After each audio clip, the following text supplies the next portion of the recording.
In a blacksmith shop, if you see black metal, it doesn't always mean that it's cold. That's going to give you the worst burn, because you'll go, looks cool, you pick it up like that and leave a perfect circle on your hand. So you don't ever trust, you put your hand, the back of your hand just over the metal to see, because your back of your hand is more sensitive than your palm of your hand. Well, that's carbon coming out of the steel, and if you don't clean it off, what you do is you wind up banging that burned out carbon back into the steel, which doesn't make a pleasant surface to do anything with. In the very center of the fire, it's 2700 degrees. It'll burn off the metal. It'll just turn it into a frizzy. It'll just sparkle and be gone. So you've always got to pay attention to your fire. The smaller your piece you put in there, the quicker it heats. Like a small 1/4-inch rod would be melted off by now. One of the common questions I get asked is why I hit on the anvil. Part of it's timing. The old blacksmith's joke is that it's the only thing the tax man can't tax you for is the ring on the anvil. Originally they used wood, and they used to make charcoal out of the wood. They'd pile of wood up and then they'd heat it up, and it would burn the moisture out of it, and then they'd use it as charcoal. But it doesn't create the major amount of heat like coal does.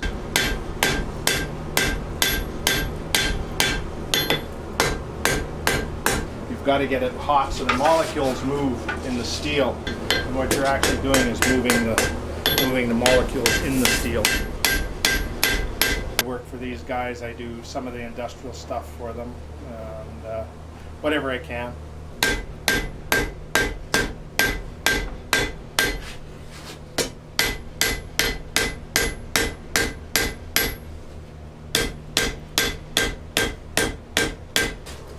In the very old days, the apprentice would start off about 8 or 9 years old, and he'd sort of be sold to the blacksmith.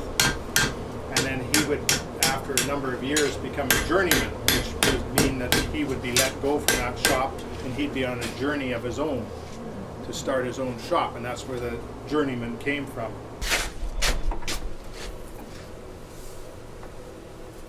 And what are you about to do right I'm now? putting a twist in this. There's many different kinds of twists you can do. This is just a simple twist.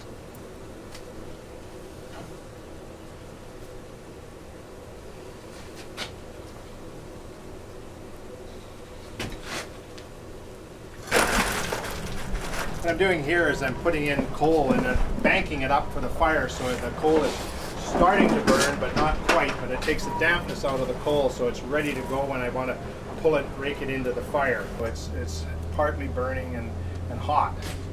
The dampness is out of it. The fire has 3 pieces to it. You've got it. If you go too deep in the fire, you get a carbonizing flame, and what it takes more carbon out of the metal. Your pit will be in a good fire will be 2700 degrees in around that area, and it will actually melt your steel off you if you don't pay attention to it. The blacksmith, the priest figured he was the only one that could tweak the devil's nose, that the church wouldn't play with, because he was a very important part of the community, but they were convinced that he was in league with the devil. They'll ask me when I'm hammering a piece of steel and I hit the anvil when between turning steels and that, and they'll ask me, why did you hit the anvil and not the metal? And I say, well, it's timing and that. And the blacksmith's joke is that when the ring of the anvil is the only thing the tax man can't tax you on. So that's a standing joke, so everybody gets a snicker out of that. So it's more fun if they're asking questions than when they're standing there and you're trying to entertain them. It varies, you know. Sometimes it's the kids, you know, they want to know how hot it is, and you know, and they're trying to sneak in and that, and their parents are grabbing them out. So I have to keep people back because pieces come off either the hammer or the piece of metal, so I try and keep them out away from yet they can see. In the early days, they would have an apprentice, and he would be called a striker, and he would start out when he's 8 years old. He'd either be sold to the blacksmith or the blacksmith would buy him, basically. And I guess it would be some form of slavery in those, in that respect.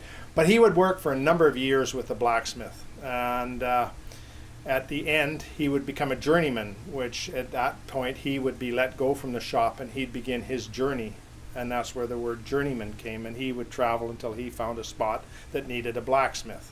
It goes back to Egyptian times. The pharaoh would send out men into the desert looking for meteorites, and that was their only form of iron that they could find. It was pure iron.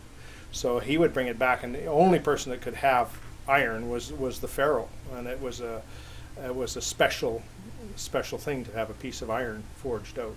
He would have been here repairing, but he would also be making pieces for the mill. He'd be pouring babbitt, which is a sacrifice for the bearings. And they used to have babbitt bearings. And he would be pouring the molten metal and it in a pot like this over here. Metal's hot, poured it into the form. The hammering arm, whatever, left or right, whichever arm he uses most is usually the strongest side.